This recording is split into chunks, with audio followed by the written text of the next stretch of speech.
Oi, Robson, boa noite. Isabel, boa noite. Ó, já bastante gente entrando aí. A Simone, sejam bem-vindos todos a mais uma live da Sobec, a segunda live de planejamento cirúrgico. Pablo, boa noite. Cíntia, boa noite. A Kellen, oi Kellen, tudo bom com você? Muito bom, muito bom. Evelyn, boa noite, Evelyn. Legal, gente, ó. Chamou todo mundo, fez o convite para todo mundo acompanhar a live. Eu já vou chamar a Larissa para entrar aqui com a gente e a gente dá continuidade na live, tá ok?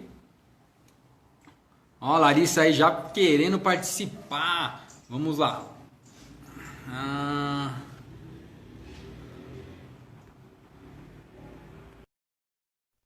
vem, Larissa.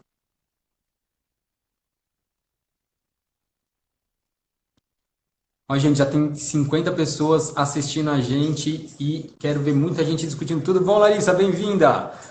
Tudo bem, Rafa? Tudo bom? Gente, eu esqueci de pôr meu fone. Olha isso, que vergonha, desculpa. Pronto, agora eu tô ouvindo você. Boa. Tá me ouvindo bem, Rafa? Ah, muito bem, muito bem. Maravilha. Legal. Gente, a gente está aqui de novo para dar continuidade naquele assunto da semana passada, sobre o planejamento da cirurgia segura, tá? Então a gente vai continuar falando sobre aquelas etapas que a gente discutiu, não é isso, Larissa?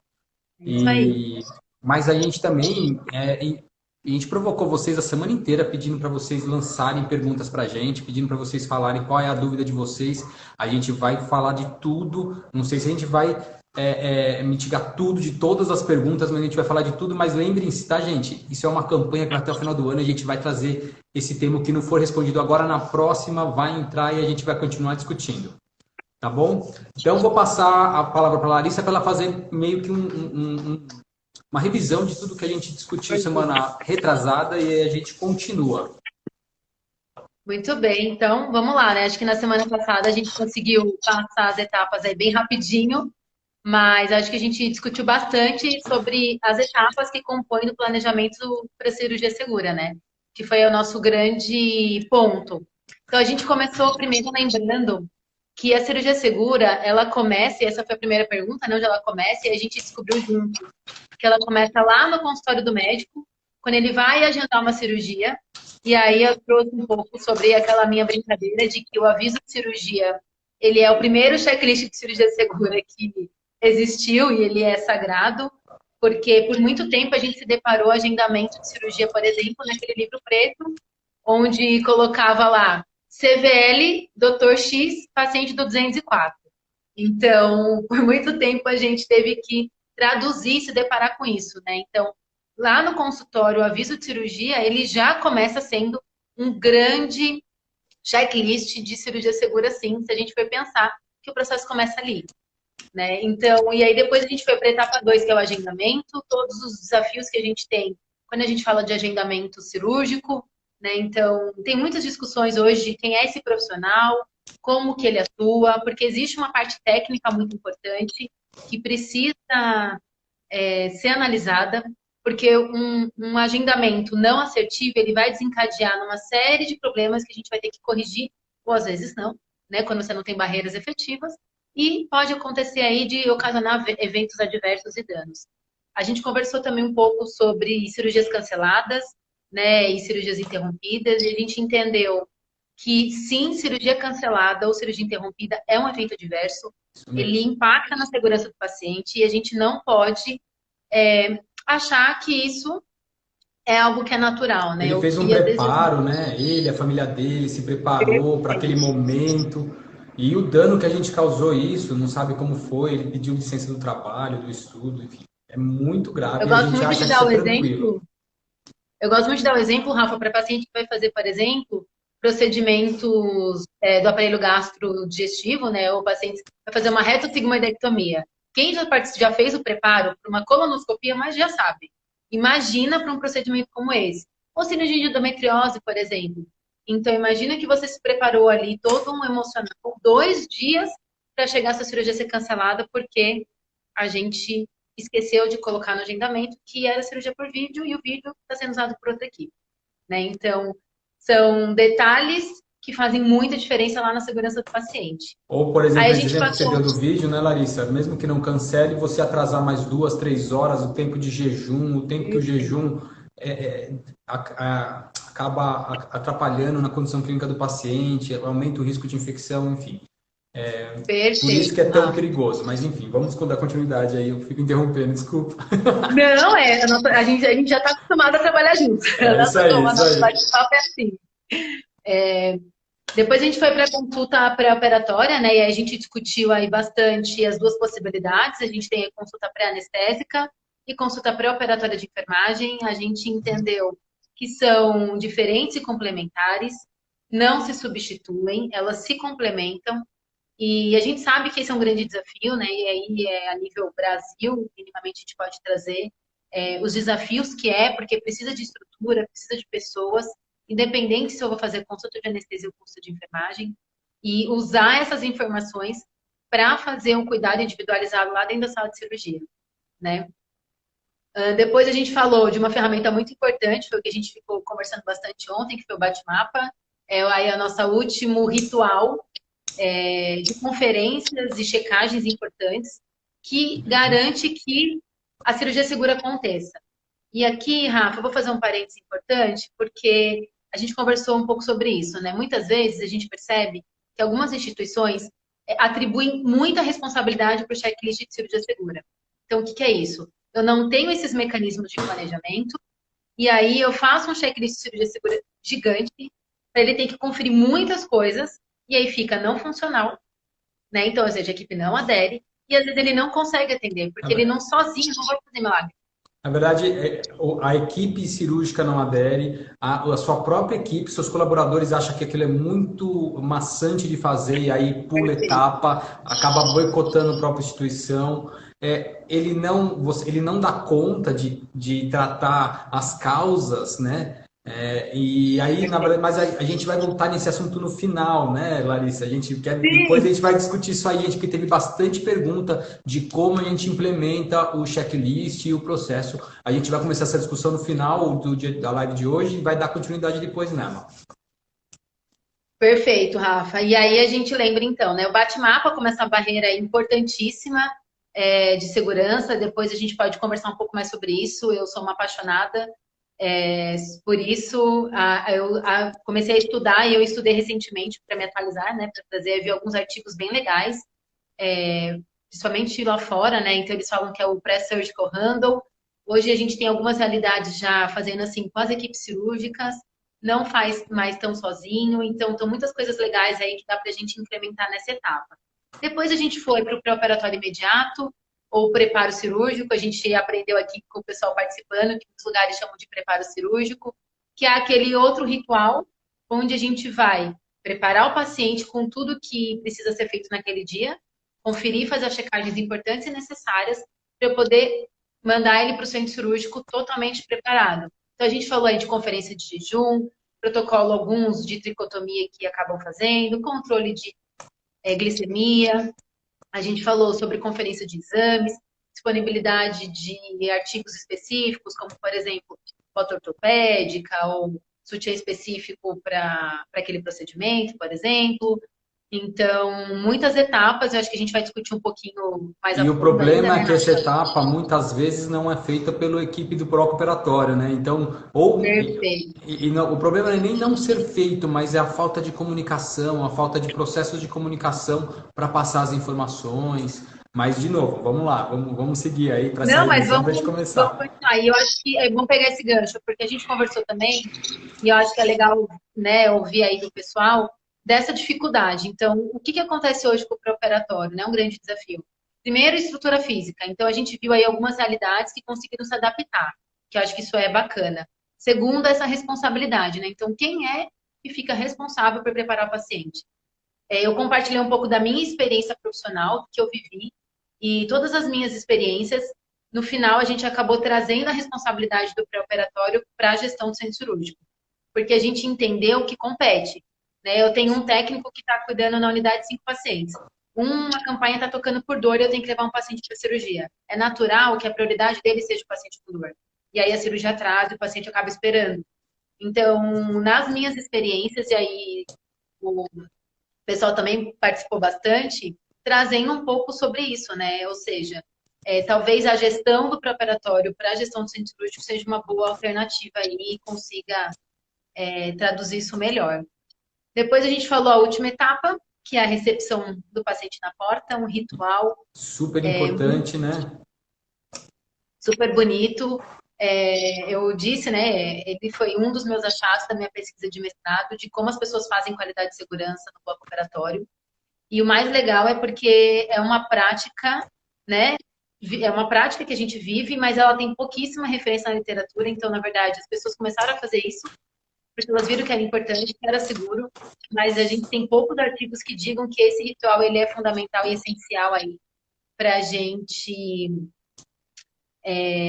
garantir que seja a última etapa, a última conferência antes do paciente entrar na sala de cirurgia. Né? Eu gosto de brincar que a cirurgia ela é o show, né? Ela é o momento que vai acontecer, mas existe uma série de etapas e de bastidores que foram feitos para que o show aconteça. Então, a gente falou aí dessas 6 etapas, uma revisão rapidinha, para a gente poder começar a explorar os pontos. E aí, acho que ficou muita dúvida, Larissa, é por isso que a gente vai começar, a gente vai ir para esse assunto, que é o bate-mapa cirúrgico, né? Esse momento de fazer a discussão, de bater todas as informações, puxar a equipe, em cima das questões que foi passado para a gente, em cima das discussões que a gente fez. As pessoas têm muita dúvida de como fazer, se tem algum instrumento, se não tem, se tem uma fórmula, se não tem, enfim. E aí acho que a gente vai ser legal a gente discutir isso, que a gente vai puxar algumas coisas do agendamento também, tá? Aí, pessoal, a gente vai discutir tudo. Vamos lá com calma, mas pode continuar mandando aí, ó, que tem um monte de gente aqui, ó. A gente trabalha com uma turma de pessoas aqui anotando as perguntas para passar para a gente. Então, continua fazendo. Então vamos lá, Larissa, vamos falar sobre o bate-mapa, quais são os pontos chaves, o que é importante a gente trabalhar no bate-mapa para garantir que o nosso checklist lá seja ok, seja efetivo. Beleza, vamos lá. Então, na verdade, assim, né, o que é o bate-mapa? É uma reunião de pessoas, né? A gente deu esse nome aqui no Brasil, bate-mapa, mas lá fora ele chama Pré-Surgical Handle. Hoje a gente está usando muito essa metodologia no hospital como um todo. Muitos hospitais fazem o Safety Handle, o handle da unidade, o handle da instituição como um todo. Então, nada mais é do que uma reunião, uma pausa rápida para conferir os pontos importantes da estratégia do dia. Né? Isso daí veio até de esportes dos Estados Unidos, então o pessoal que gosta bastante, vê bastante essa metodologia. Então, a gente reúne as pessoas-chave importantes no processo para checar se tudo que está planejado para o dia acontece. O que acontece, primeiro ponto do bate-mapa que é importante, é algumas realidades fazem diferença. Então, tem gente que faz com 48 horas antes, tem gente que faz com 24 horas antes, tem gente que faz, a gente vai fazer hoje às 3 da tarde para o mapa de amanhã. Porque isso, eu não encontrei uma regra que diga, olha, você tem que fazer dessa forma. Você vai adaptar ele para a sua realidade. Então, tem lugares que fazem às 6 da tarde para o dia seguinte. Ok? O importante é que a gente consiga ter tempo hábil para fazer as correções e os ajustes necessários para que no dia seguinte a gente consiga atender. Eu gosto de dizer que quanto mais eficiente a gente vai ficando, mais tarde você vai podendo fazer, porque as checagens são tão...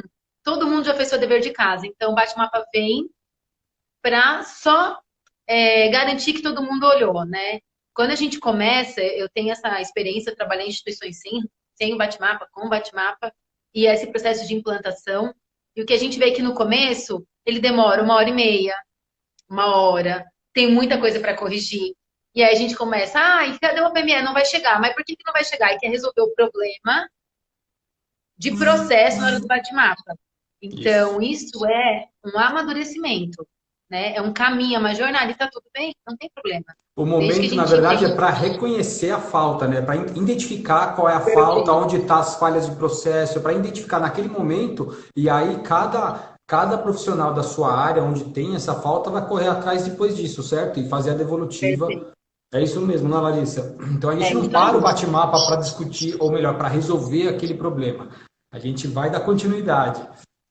É isso aí. Mas é natural, eu não sei se o pessoal quer compartilhar a experiência, E aí até quem faz bate-mapa, eu vou usar a ideia do Rafa da última vez, pode colocar coraçãozinho Ah, é aí, para verdade. ver Quero ver aí. quem faz bate-mapa aí. Põe coraçãozinho aí pra gente ver. Tem Vamos muita botar gente fazendo. coração, vamos ver quem participa aí dessa estratégia.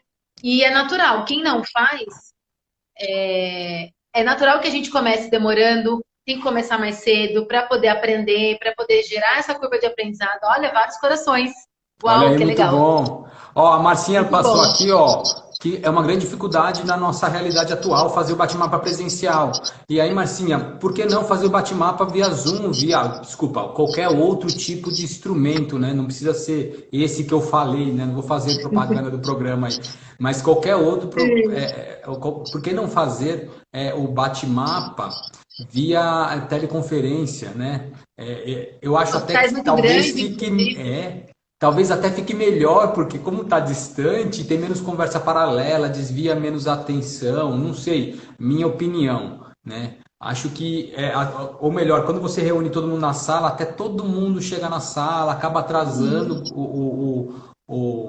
a realização dessa discussão. Então, Marcinha, acho que a realização via videoconferência, meu, a nossa realidade mudou com isso. E a gente está aprendendo que às vezes tem coisa que vai ser muito melhor ser Muito. feito à distância, né? Então, fica aí a dica. Não sei o que a Larissa acha disso aí. Não, eu sou fã, né? Então já vivenciei todas essas experiências também, e a gente agora está nesse momento virtual. Eu tenho uma experiência pessoal, né? Que até a gente conversou sobre fazer também pelo grupo do WhatsApp. Tem prós e contra, mas é um mecanismo que funciona, né? Então tem pequenos ajustes, a equipe tem que estar mais madura, tem que entender o propósito.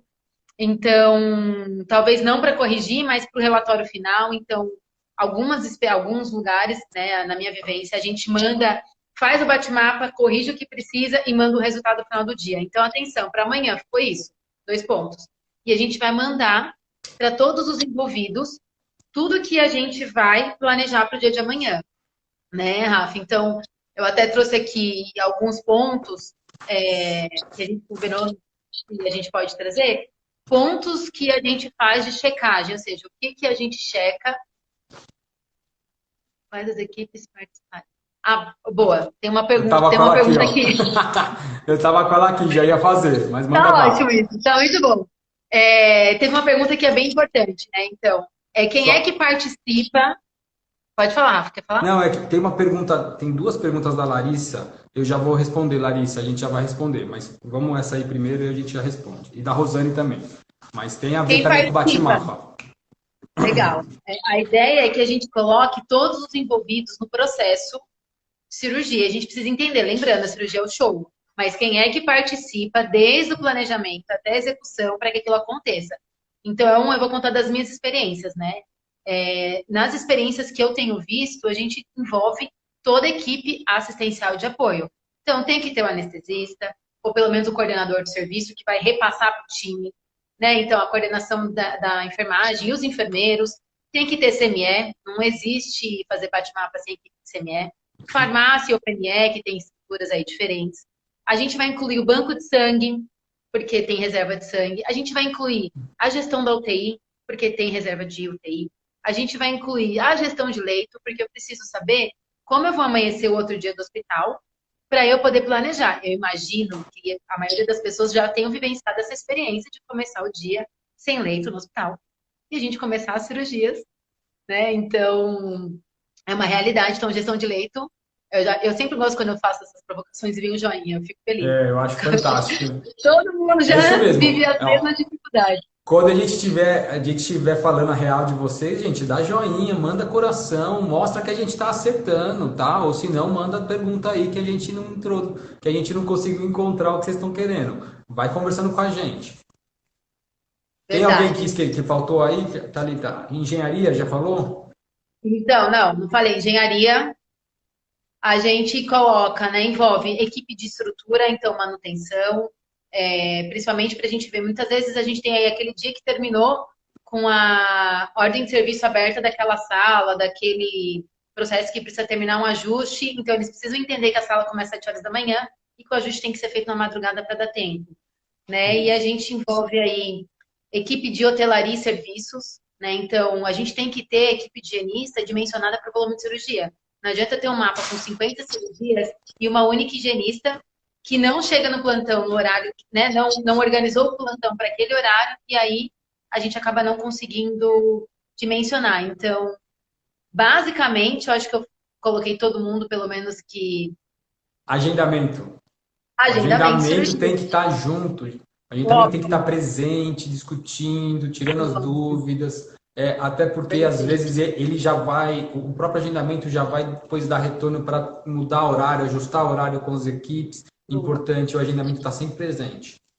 Tem processos também de autorização, né? Então, quem tem esses setores aí separados, esses processos separados, é um bom para o momento, porque a gente sabe, quem trabalha em realidades privadas, muitas vezes a gente tem muito gargalo por autorização do convênio. Então, o cirurgião pediu, quer ver um exemplo, né? Queria pedir 400. Não, mas o convênio só autorizou de 300. Pode ou não pode?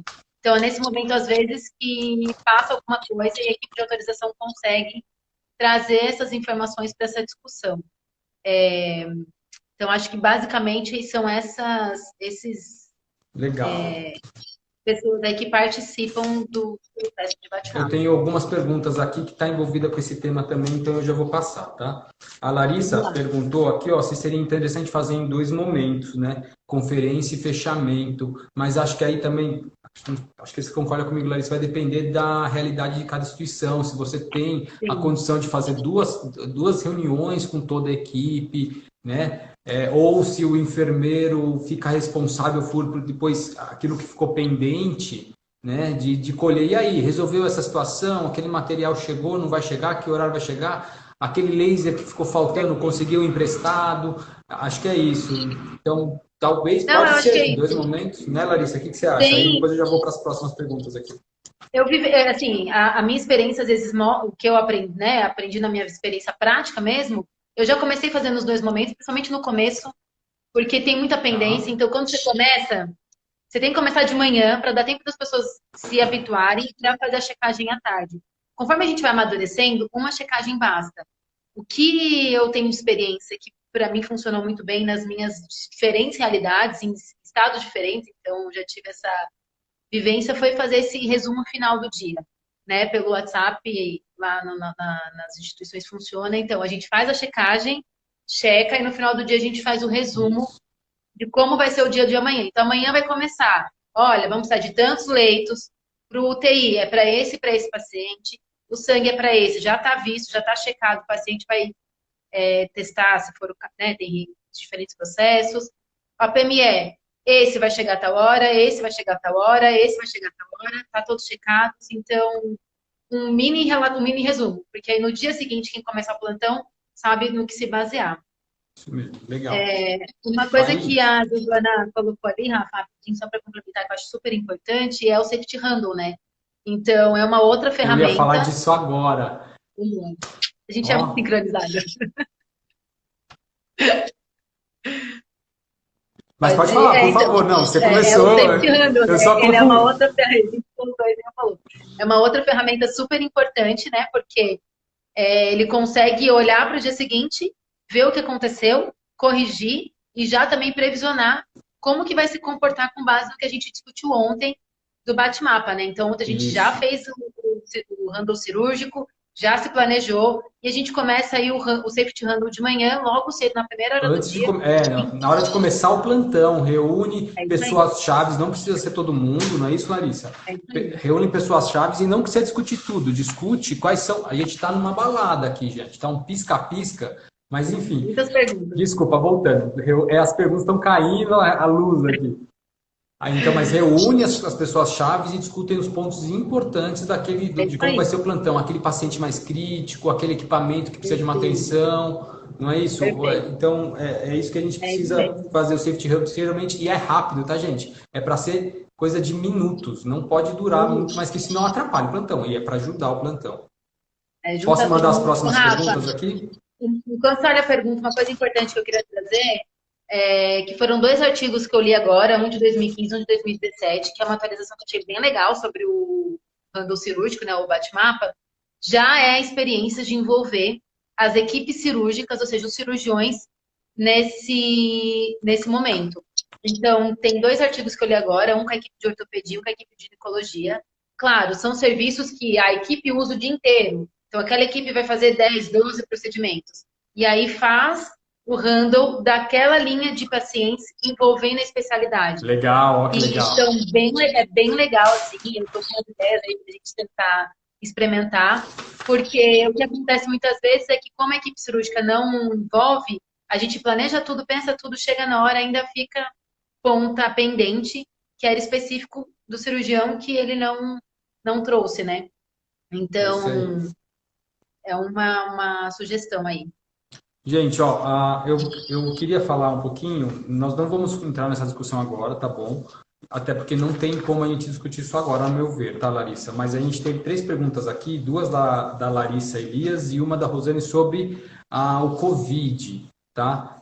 De como está o retorno das cirurgias com o Covid, se testa ou não testa os pacientes e se o teste para Covid, o teste rápido para Covid, serve para cirurgia. Eu vou dar uma opinião rapidamente, depois eu vou pedir para você complementar. Esse processo de retomada de cirurgia vai de instituição para instituição de novo, não adianta a gente ficar citando o que é a minha realidade, o que é a realidade da Larissa, porque cada hospital tem uma realidade, cada CCIH está optando por um tipo de protocolo, se testa todos os pacientes, se testa todos os funcionários, e não adianta. A Sobec, na verdade, tem lá o nosso Saiu agora até, né, o guia no começo da recente agora. pandemia, depois a gente revisou de como a gente faz a cirurgia com segurança, né?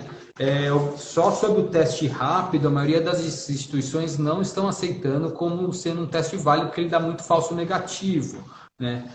O que eu sei, acho que a Larissa pode complementar, é que o PCR, por enquanto, é o teste mais fidedigno para saber se alguém está transmitindo ou não a doença, né? E aí, se ela está transmitindo, ela pode também estar com a doença, e isso aumenta muito o risco cirúrgico, e é um risco fazer cirurgia em paciente positivado, só faz em urgência. Mas cada instituição vai ter uma política acertada junto com o corpo clínico e com a CCIH. É isso aí, Rafa. Eu acho que esse é um ponto muito delicado. A gente não tem um senso comum. O que eu tenho visto, né, na verdade, de experiência, e aí só para trazer essa possibilidade, além dos testes, é a triagem, né? Então, você implementar lá na consulta pré ou no pré-operatório uma triagem para detectar minimamente se o paciente está com sintomas sugestivos naquele momento.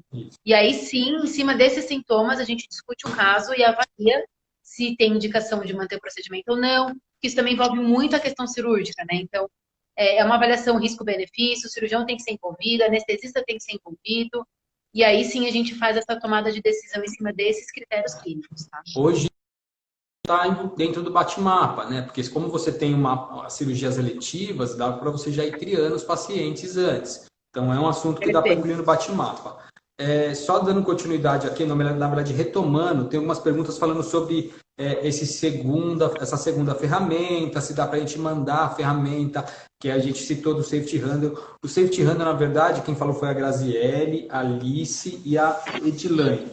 O Safety Handle, na verdade, você cria quais são. Você pode criar uma lista de questionamentos, poucos, 3, 5, 8 questionamentos que você vai fazer naqueles 5 minutos antes de começar o plantão. Mas você tem que criar para ver você faz muita cirurgia cardíaca, você faz muita neuro, ou você só faz oftalmo. Então, o Safety Handle, você vai desenhar ele para ele atender a sua realidade. Tá? O Safety Handle, na verdade, é um momento de discussão de segurança para aquele plantão. Não é isso, Larissa? Tem mais alguma É coisa isso que eu aí. esqueci aí? Não, eu acho que é isso mesmo. E a gente tem aí as metodologias, então a gente tem, né, os safeties dos setores, e a gente tem até aquele institucional que às vezes o corpo de liderança e de governança da instituição faz para olhar a instituição como macro. Então, pelo menos eu tenho essa experiência bem legal, porque eu participo do handle de governança, e a gente olha a instituição como um todo, a gente já tem um panorama, né? Então, quantos leitos tem, como que está a ocupação, quais são os pontos críticos para o dia, o que está mais pendente, e a gente consegue se dimensionar e organizar para isso. Mas tem Ah, bastante literatura sobre isso, viu, pessoal? Dá para procurar. Tem aí e alguma. inclui o núcleo de segurança do paciente da sua instituição. Eles Perfeito, têm os artigos, eles têm as publicações, o IHI tem perfeito. as publicações, tem as Eu ia falar do orientações. IHI. O IHI tem um instrumento, inclusive, lá no site, que é bem legal, tá até traduzido, dá para gente Disponível. acessar. O IHI é um caminho bem legal para discutir sobre isso. Legal, gente. A gente fechou o bate-mapa. Vocês acham que tem mais alguma coisa para a gente Acho que discutir? A gente vai fechou. para o próximo ponto. Ah, Não, já deu acho que eu vários anotei ok da aqui. Larissa, Cíntia. Então, Acho que fechou. ó, realizamos Ah, cirurgia. sim, Ah, teve. PCRs. Fala, Larissa, desculpa. Não, teve uma pergunta ali que eu lembrei, eu anotei aqui, que foi com relação a entrar em procedimentos. A gente conversou sobre isso e a pergunta veio, Ah, né, é, Rafa? olha só que interessante, muito Foi. boa, A vai. gente falou, eu planejei que ia vir e veio mesmo. Você Sobre entrar em visualizou. procedimentos. Visualizei, visualizei. Entrar em procedimentos depois do bate-mapa, né? Então, até eu e o Rafa, a gente conversou sobre isso. E se caracteriza como urgência ou como eletiva? Nós ficamos discutindo Se tem isso. essa discussão. E o que a gente consensou, na verdade, de novo, é muito da maturidade da sua instituição. Então, tem a ver com o seu nível de eficiência operacional. Se você consegue, 6 horas da tarde, envolver as pessoas importantes, né, para incluir aquele procedimento, checar tudo, organizar tudo para colocar o procedimento para o dia seguinte em tempo com segurança, ok, Com né? segurança, digo, com todos os itens solicitados, todos os Todos os itens equipamentos, checados, sem, perfeito, sem impactar nas suas cirurgias eletivas no mapas que você já tem. perfeito, é isso aí. Ué, super eletiva, Então, inclua eletiva depois do bate-mapa. não precisa ter aquele comportamento, né, do tipo, não, já fiz o bate-mapa, não entra mais nada, Engessa, né? porque Engessou, não vai mais. não tem. Seria o sonho Até de consumo, porque mas não dá. Até porque, Larissa, olha só, vê se isso acontece com as pessoas. Vamos supor que você ingessa seu mapa, só entra urgência. E aí cancela a cirurgia, você vai ficar com sala parada é prejuízo para a instituição, né? Então Isso. não pode, você tem que ir encaixando sim.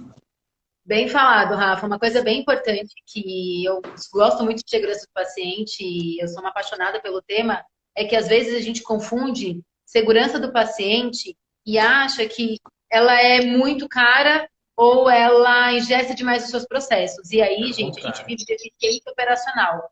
Quanto mais seguro eu sou, mais eficiente eu sou. Então, esse mecanismo que a gente está discutindo e vários outros é para que você reduza ao máximo o risco de evento adverso, cancelamento de procedimento. Sem cirúrgico, vive e é a essência da cirurgia realizada. Toda cirurgia não realizada é um desvio de processo importante. Então, a gente tem que olhar para esses mecanismos pensando sempre em segurança do paciente e eficiência operacional. Boa.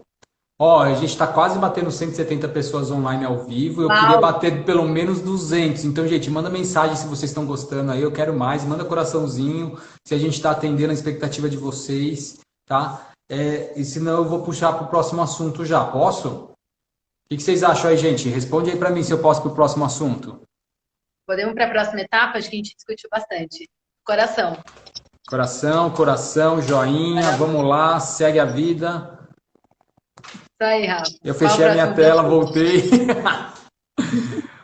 Então tá bom. O próximo assunto, gente, na verdade, a gente começou a discutir o pré-operatório, sendo do bloco operatório ou não, né, ou sendo da internação.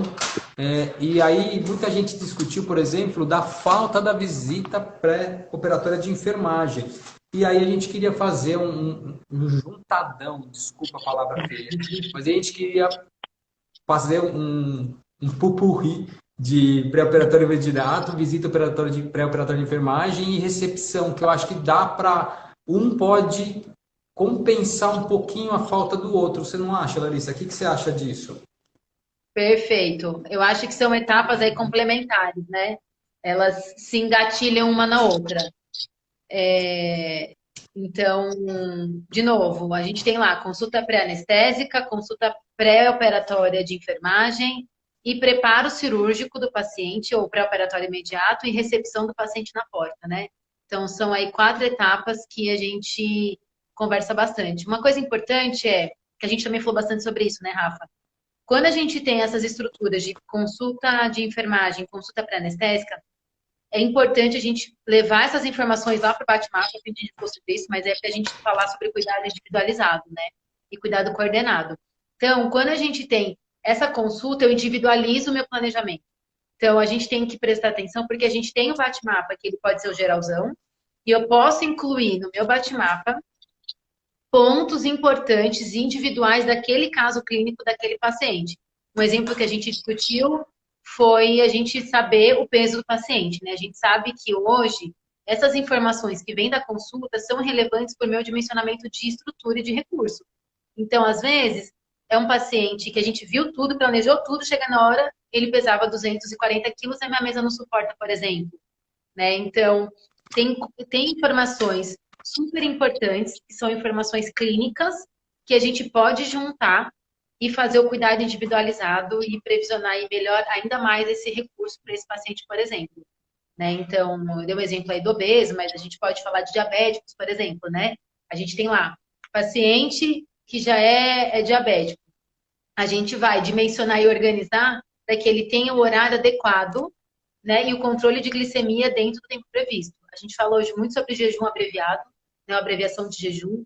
Então, é uma grande discussão e isso vem como um caminho muito grande, né? Então, a gente está saindo daquela era do jejum todo mundo a partir da meia-noite, né? E aí a gente vê a cirurgia acontecendo só às 6 da tarde no outro dia, e quem já ficou de jejum sabe como é difícil a gente passar por isso. Gente, quem consegue fazer o jejum exato de 8 horas?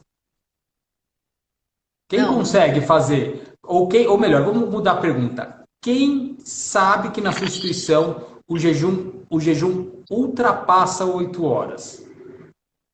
Quem sabe que seus pacientes ficam mais de 8 horas em jejum? Hein? Ninguém? Cadê os corações, gente? Cadê os o quê? Aí tá começando, boa. Né? Porque A esse Larissa negócio do falou jejum... sobre o Time Acerto, é um projeto bem legal, né? Eu conheço o projeto, acho que é um projeto bem bacana para a gente citar, não é tema dessa live, a gente não conseguiria falar de jejum. O professor ali já falta, me fala muito sobre sede e outras coisas, tem mas... muitas coisas, né? Que aí tem o jejum, a sede no pós-operatório, tem a normotermia, tem muita coisa envolvida nesse projeto. É muito legal dar uma procurada, mas começa a pensar tudo começa no jejum, né? O jejum é o... Mas olha só olha como eu sou apaixonada por planejamento cirúrgico, assim, ó, eu realmente eu fico alucinada com esse tema. Porque a gente vê coisas que estão pensadas lá no pós-operatório, a gente está pensando em qualidade de vida, em redução da taxa de infecção, tantos resultados cirúrgicos que a gente espera e a gente começa a se planejar antes, né? Então, tudo que a gente vê, avalia e discute no pós, a gente tem que começar a pensar agora. Porque se eu deixar para resolver naquele dia, a gente já perdeu tempos importantes para resolver esse tipo de problema. Então, apareceu aqui, ó, gente falando de jejum de 12 horas, certo? Todo mundo a partir da meia-noite. Então tem gente que faz 16 horas. Se foi às 16 horas, o cara não toma café. Ele tem jejum a noite passada. Então, bem lembrado disso. Pacientes diabéticos, tipo 1. Olha só, Kelly Linhares, planejamento cirúrgico muda resultados. Super. Top. Com certeza. Aí, ó, tem algumas perguntas que veio aqui durante a semana, que eu vou fazer um bolão que tem a ver com as visitas, tá, Larissa? Então, os momentos para aplicação dos consentimentos anestésicos cirúrgicos, tá? Na avaliação pré-anestésica ou mesmo na visita do médico, né? E a importância de demarcação, lateralidade, se tem lateralidade, se não tem, se demarca, se não demarca. Acho que é bem interessante, se recusa, se não recusa. Acho que dá para a gente discutir bastante coisa aí agora. A Giovana vai perguntar se o paciente recusa a demarcação. Certeza. Já veio preparado. Mas e aí? Vamos discutir isso aí um pouquinho, que tem a ver com esse momento que a gente está discutindo? Vamos ver, vamos lá. Então, o que a gente conversou, né? Que também tem a ver com a realidade. Então, assim, eu gosto de brincar e eu digo que o centro cirúrgico é um ambiente sagrado. E eu acho que todo mundo, Giovana, todo mundo concorda comigo, porque o centro cirúrgico vive de ritual. Então, eu digo que todo mundo que trabalha em centro cirúrgico é, por essência, ritualista. Então, você tem lá o ritual do preparo, o ritual da porta, o ritual da cirurgia, em 3 grandes momentos, o ritual do pós.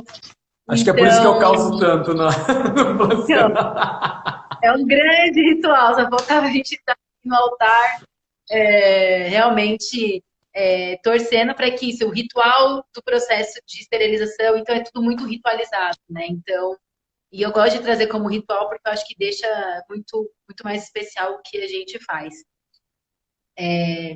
Então, o que eu acredito é que por mais que a gente não tenha a estrutura, a gente não tenha o recurso, a gente não pode pular as etapas e não pode deixar de acontecer. Perfeito, Larissa, isso E mesmo. tal qual. Então, assim, eu não tenho pré-operatório. Eu não tenho uma sala específica. A gente conversou, né? Eu vou encostar minha paciente na RPA, que é onde a gente tem a Isso. estrutura, mas eu vou fazer o ritual. Eu vou checar tudo, eu vou conferir tudo, e eu vou ritualizar antes de entrar para a sala de cirurgia. Se é o meu momento disponível, é onde eu vou fazer. É o perfeito? Não, a gente sabe que seria o mundo perfeito ter uma sala, um ambiente específico de pré-operatório, um profissional único, exclusivo, treinado e dedicado. A gente sabe que seria ideal se o cirurgião e o anestesista passassem visita antes de levar o paciente para o centro cirúrgico, que eu tivesse as consultas. Isso é o que a literatura traz de evidência científica e de melhor prática. Mas a gente tem que adaptar para aquilo que é a nossa realidade, o que eu posso fazer de diferente e possível para gerar a segurança do paciente, porque é possível.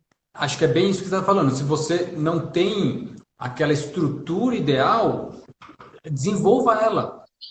Perfeito. Acerte, adeque essa estrutura com aquilo que você tem, trabalhe com a sua realidade. E aí a gente vai entrar, vai ser o último tema, não é agora que eu vou introduzir, mas a gente vai entrar muito sobre adesão da equipe cirúrgica no protocolo cirurgia segura.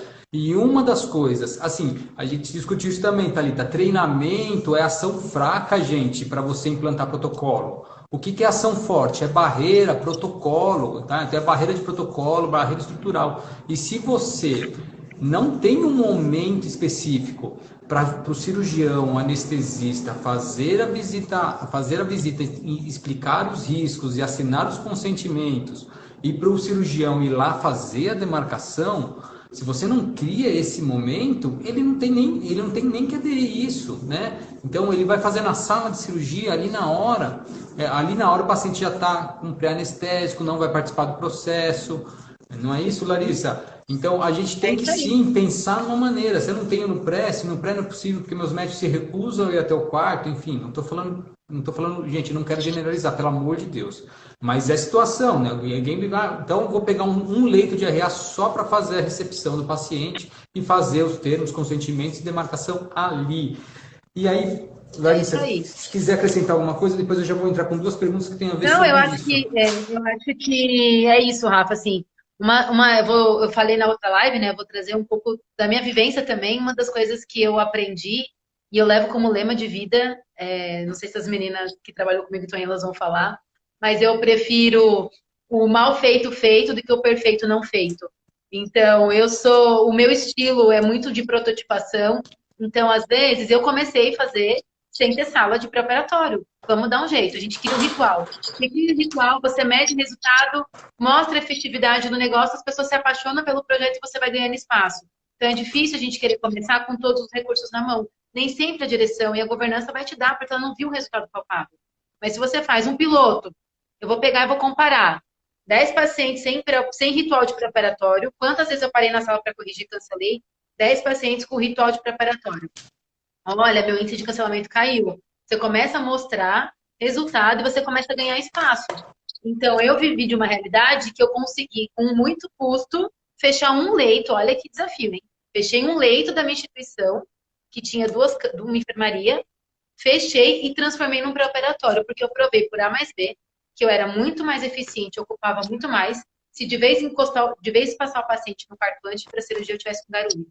Então, uma experiência minha, mas foram muito tempo medindo, testando, acompanhando e envolvendo aí a governança, claro, sempre da sua instituição, que precisa de patrocínio para fazer esses projetos, mas tem coisa que lá no nosso centro a gente consegue fazer, Isso né? A mesmo. gente mesmo, então E é é um possível. passinho por vez, né? É Pegue isso aí. medidas simples, medidas que sejam de baixo custo, que você que está acessível. A partir do momento que você começa a mostrar benefício naquilo, a instituição vai comprar, né? E aí, gente, Perfeito. outra coisa, uma pergunta que veio aqui, que tem tudo a ver com esse momento também, que é a demarcação do sítio cirúrgico. Quem fez foi Crisley, não sei se eu falei direito o nome, tá? Crisley, então desculpa, mas acho que é Crisley, ou só Cris. quem deve fazer a demarcação do local da cirurgia, né? Que é ou lateralidade ou múltiplas estruturas. Eu e a Larissa, a gente também discutiu isso antes da live. Ainda bem que a Não, gente estava previsto. estamos atentos. Dentro da literatura, quem deve fazer a demarcação? Cirurgião principal ou um médico de sua equipe. Tem até umas lacunas por causa da tradução, né, Larissa, do OMS, se quiser falar Sim. aí. Mas eu queria falar que o enfermeiro não deveria, na minha visão, o enfermeiro não deve fazer a demarcação de cirúrgico, e já vou explicar por quê. Mas fala aí, Larissa, o que você acha Só disso? antes da gente falar disso, Rafa, eu vi que a Carlinha tá ali, compartilhou. A Carla foi uma enfermeira que a gente trabalhou juntas, é muito legal quando a gente está aqui e vê o pessoal participando. Então ela contou aí um pouco, ela falou que né, da nossa experiência de pré-operatório, a gente fez isso juntas, foi muito legal. E eu gostei também que a Kelly colocou que ela trabalha no hospital público, com realidades diferentes, e lá mesmo assim ela conseguiu fazer, né? Então acho que é muito legal. E a Audrey e a Glória, que está trabalhando ali também junto no Ó, já time, falou também chefe aí, ó. Uma vez chefe, mandam um sempre chefe, oi. não tem como.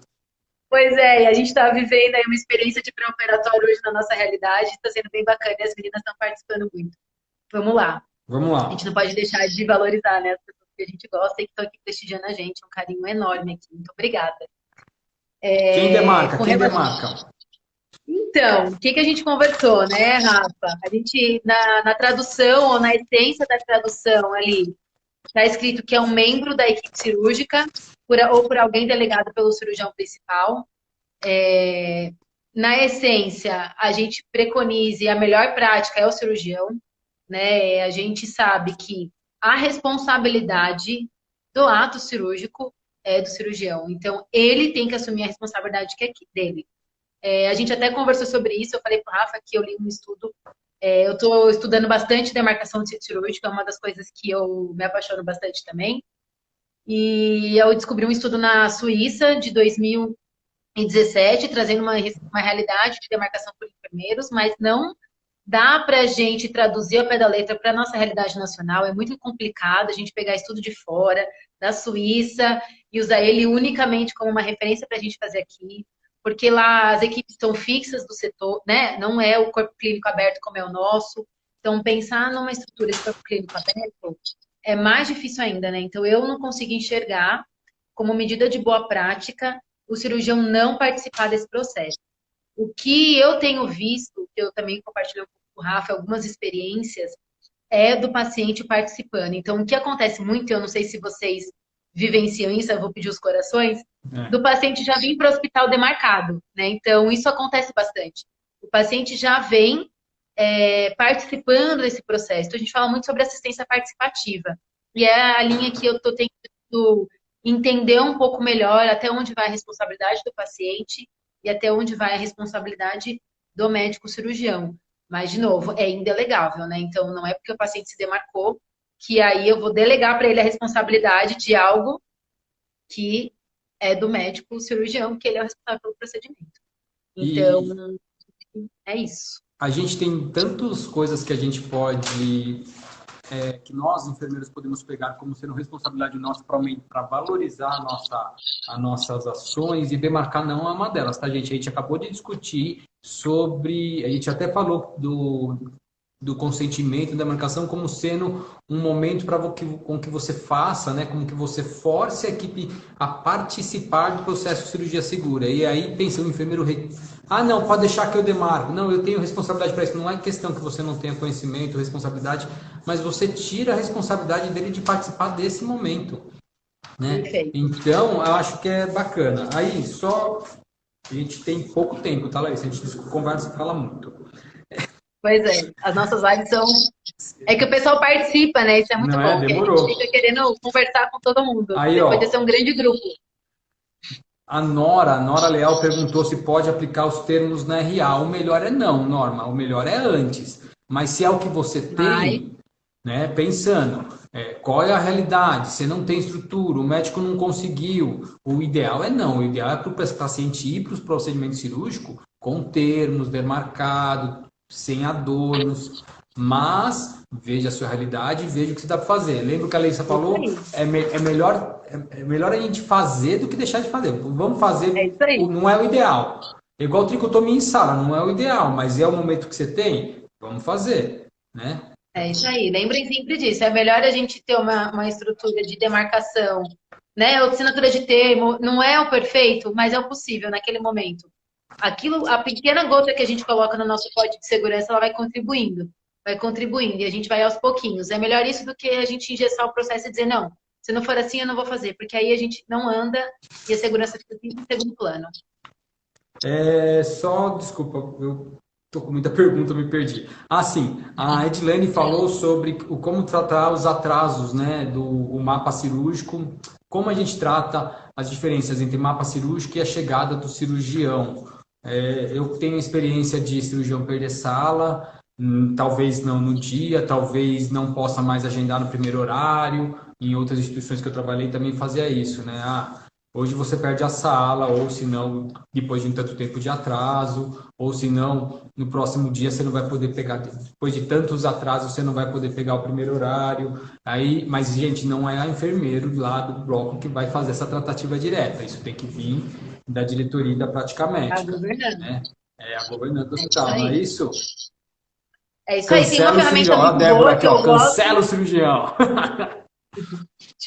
Gente, vamos lembrar, hein? Acho que a gente tem que trabalhar como equipe, a gente tem que se envolver e participar juntos. Então a gente precisa entender. Porque senão também fica aquele caso, aquele cirurgião que nunca atrasou, naquele dia teve um problema de verdade e a gente acaba tomando medida assim muito drástica. Então vamos entender qual é o cenário. A gente sabe quem é o cirurgião. Eu brincava quando eu trabalhava em Florianópolis, que eu morava lá, eu falava assim.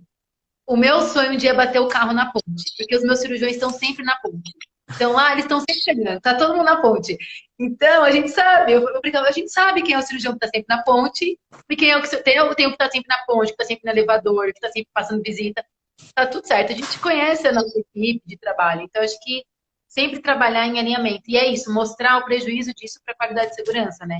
Porque isso impacta numa eficiência operacional. E, de novo, sala parada é dinheiro perdido para a instituição e é paciente que deixou de operar ali. Então, quando a gente vai nesse argumento, é mais fácil do que a gente dizer que eu vou tirar a fala dele, que nunca mais ele vai operar nesse horário. Enfim, acho que a gente pode tentar argumentar aí com evidências mais sólidas. Ô, Rafa, Oi. me deixaram uma pergunta aqui só para a gente fazer um ajuste para não ficar pendente. Que foi assim, ó, com relação à demarcação na RPA, né? Que a gente perguntou. Só para deixar claro que a gente trouxe que se na tua realidade não tem um Isso, pré-operatório, sim, isso. a gente pode usar a estrutura para fazer o ritual. Então, é ideal que seja no pré-operatório? É ideal que seja fora do Isso. ritual? É. Não estamos Mas, falando assim, ó, gente, faz tudo lá no cirúrgico. Não é isso que a gente está perfeito. defendendo aqui, tá, gente? Agora, o que a Sim. gente falou é melhor a gente fazer as etapas de Ok. segurança do paciente do Nem que que não seja na fazer, RPA do que não do fazer. que não fazer, né? Não é para implantar um protocolo de consentimentos e demarcação na RA. É para você não deixar de fazer consentimentos e demarcação, tá? Nem que seja na sua realidade essa vivência, entendeu?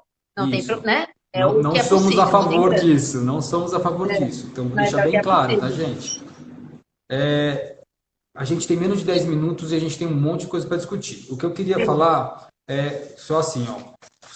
A gente viu as perguntas, tá, Larissa? Você falou que o melhor para reduzir sede, sorvete ou goma. Aí o melhor é pegar os trabalhos da professora Lídia, né? Porque, meu, ela tem várias Eu não tenho medo. frentes. Quem sou eu para falar? Quem somos nós para falar o que é melhor? Até porque Professora ela tem Lídia, várias eu admiro demais. avaliações, ela tem um grupo de doutorandos e mestrandos e Toda só vez, fazendo isso é referência, fantástico. Entre em contato, tá? ela é Gente super grande no tema. Minha receptiva, admiração, tá? inclusive, por ela. Demais. Fantástico, o trabalho dela é muito bom. E aí eu queria falar um pouquinho que a gente não falou, não tenho visita prévia.